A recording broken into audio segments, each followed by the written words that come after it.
Tell us about your new book. Well, Profiles of Evil is the first in a series of 3 books I intend to write under the general heading of FBI Diary.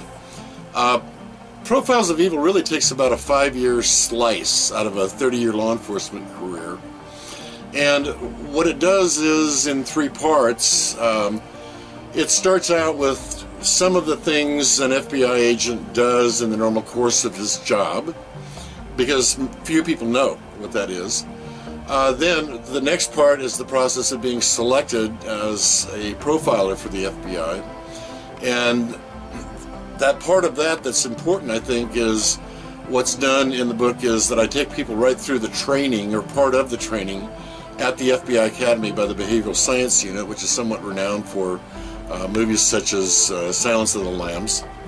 And then once that, what we call profiling boot camp, is over, then the third part is going back to the field and actually working some cases with state, federal, and local law enforcement to assist them in violent crime investigations.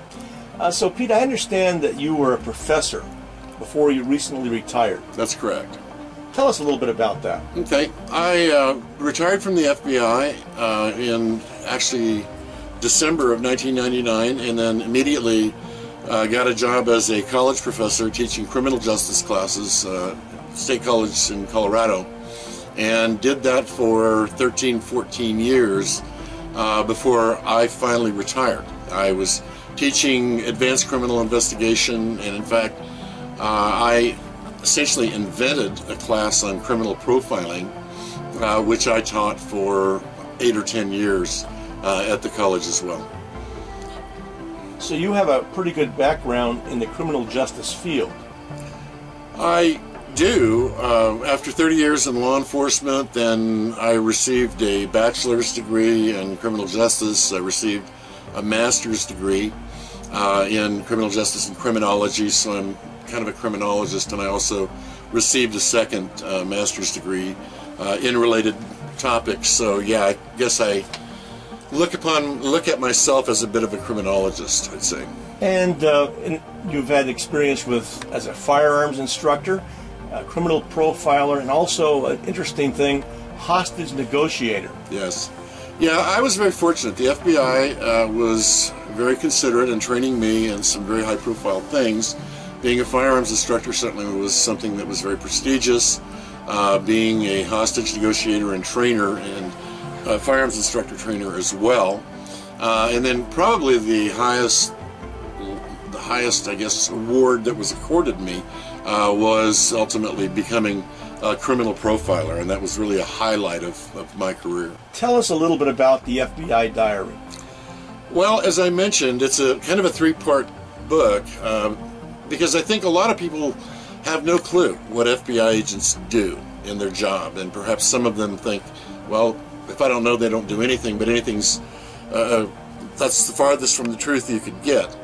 I was in a resident agency in Cedar Rapids, Iowa for about 11 years, which is where a lot of this takes place, the book, and wound up with some very substantial cases, some very big cases involving multiple indictments on some very serious things, plus working things such as bank robberies, fugitives, white-collar crime cases, and you name it, even drugs. Then ultimately being selected to be one of the first profilers in the FBI. That then thrust me into a different area of expertise. I'd had some experience with that when I was a police officer working homicides, but not looking at things from the vantage point of why did something happen, and that's really how profilers are trained to look at things.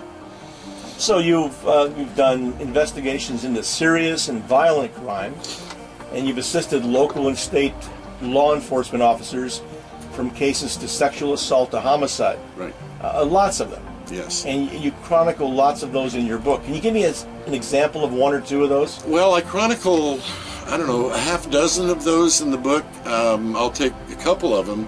We had 2 newspaper boys that were kidnapped several months apart in Bellevue, Nebraska. And Bellevue and Papillion, Nebraska, which are south of Omaha. And both of their bodies were found several days later. Horrifying crimes, terrified the community. And I contacted one of my compatriots back at the Behavioral Science Unit, Bob Ressler, and he came out and worked very closely with me on compiling a profile of what type of person they were looking for. Now, to the extent the profile solved the case, no, but it did help validate. A profile is a tool, and so when ultimately they found the guy, it did help validate that they had the right guy. Okay, so that's just one of the cases that's chronicled in the book, and I could go into a couple more. So you said the profiling's a tool. Can you tell me a little bit about how you make that tool work and how you solved the ultimate person who did the crime? Well, and that's a good question. As I look at the concept of criminal profiling, I look at a toolbox and I see a set of pliers in there, for example. Pull that out, and that's one of the tools in there. Like the entire box encompasses the investigation. Such things as going out to the crime scene, doing what's commonly known as crime scene, the CSI type of work, which most people are very familiar with. But doing a criminal profile encompasses everything about the case, taking a holistic approach, looking at everything, all the reports, all the interviews, the autopsy reports, the lab reports, you name it, and then from that, trying to look at the very finite word of why. Why did something happen? In traditional law enforcement investigations, the way I was trained when I went through the police academy and the FBI academy was you investigate a crime looking at the who, what, where, when, how, but the last thing on the list is the why. And what we do as profilers is to take that list and turn it upside down and look for the why, because if we can find the why, then perhaps that gives us motive. So motive is the why. Motive is generally the why, and if we can find a motive, then that may provide us a link to the suspect, yes. So if I may follow up a little bit here. So you have all this information, kind of like a circle of a clock. You have information at 1 o'clock, 2 o'clock, 3 o'clock. How do you put it together into a research tool? Do a timeline? Do you do a template? Can you tell us how you physically take all that information and analyze it? Well, you can do all those things, but you also need to have your arms around everything involving the case. Usually, with a criminal profile in an ideal world, it's done after leads are exhausted, because most of the homicide cases that are solved by normal routine police investigation. The ones that I chronicle in the book aren't necessarily, they weren't solved, and they had gone on for a period of time before I got involved in the investigation to provide them some additional leads into the type of suspect that they may be looking for. I understand there's one controversial case you reviewed toward the end of the book. Can you tell us a little bit about that? Yeah, this is probably, well, one of the questions I posed at the very start of the book is, one of the common questions I have been asked over the years is, what is the most unusual case you've ever worked on, or the craziest, or the strangest case? And I never really had an answer for that. But about 4 or 5 years ago, I then did come up with an answer for that. Now, I'm going backwards in a sense, but back in about 1986, there was a 74-year-old woman that was suffocated and sexually assaulted by an unknown person. Law enforcement had done an investigation and they had yet to identify that person.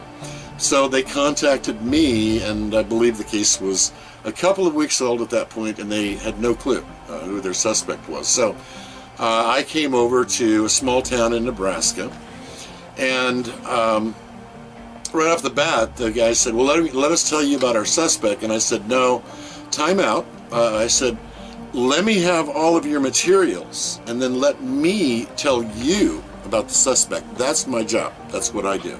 Oh, okay, that's fine. So they gave me all the reports, gave me everything they had, the pictures, the autopsy report, everything I needed. And then I went and put myself in my hotel room and stayed there for probably about 3 hours with no interruptions whatsoever, and went through as much as I could. And then came back out and provided them preliminary profile on the guy, saying such things as, I believe the guy lived in the immediate area. I believe the guy was probably somewhere between 19 and 22 years old. And then provided a number of other characteristics that I have chronicled in the book. And so I provided all that to them the next day in a written form. I sent it back to Quantico, which is the behavioral science unit. They completely agreed with what I said. And so ultimately I lost contact with the case because it's their case. It wasn't mine. I just had I was one of the tools. You said their case. You mean the locals case? Yeah, it was local law enforcement. It was their job to investigate the case, sheriffs and police department. So when you sent it back to Quantico, right, to the FBI, just to verify your information, right, and they in turn handed it back to the local enforcement agency. That's correct. Yeah, they would. That's routinely the way we would do it. I would run it. I can give them a preliminary profile, but Quantico wants to have the final imprimatur on a profile of that significance, and so I did that, and then would check back occasionally, but then I just lost contact with them over the course of years. And so about 20 years later, in 2007, I believe, I'm sitting in my office at the college getting ready for a class at school, and I got a phone call, and I answered it, and a young woman said, "Is this Peter Klisman?" "Yes, it is." She said, "Were you formerly an FBI agent?" "Yes, I was." And she said, "Do you remember a case in small town in Nebraska?" I said, "Yes, I do." "Did you do a profile on that case?" I said, "Yes." She said, "Would you stand by that profile?" And I said, "Well, it's been a while, but if I said it then, I'll stand by it right now." "Yes, I would." She said, "Are you aware of what's happened in that case?" And I said, "No, I'm not." She said, there were 6 people that were ultimately charged with charges related to first-degree murder, whether accessory or second-degree or first-degree. And of those 6 people, all 6 of them served a grand total of approximately 70 years in the Nebraska State Penitentiary. It then was determined that they could not have been, and they couldn't have been involved in the case. But ultimately, it turned out that the guy who they identified with DNA as the person that committed the crime was an exact match for the profile I had done. So, big shock to me, strange way to end a career. And by the way, congratulations for the award you won. Tell us about that award you won recently. I was just going to mention that. Thank you. I was awarded the second prize for nonfiction, for nonfiction novels at a convention in Las Vegas. So my wife and I are very proud of that. We have it hanging on our wall at home. So this is my first book, and I am very proud of the fact that that we won. And I say we won because I can certainly credit my wife with some help on this, and in terms of doing some editing and some work with me. But yeah, we won second prize in nonfiction, so not bad for starters. It's nice to have you both here, and Pete and Nancy Klisman. So, this must have been a little stress on you, Nancy, when he's writing the book. I mean, this is a thing he had a drive to do. So tell me your feeling about this book. I love it. I was captivated by it as I was reading through it myself. It was one of those page turners that you don't want to put down. While I was writing it, it wasn't all that big of a deal to me. I mean, sometimes he'd be writing sitting on the couch next to me with the laptop on his lap. Well, it's good to have you both here, and it's good to have you make those remarks for our cameras and our listeners. Thank you so much.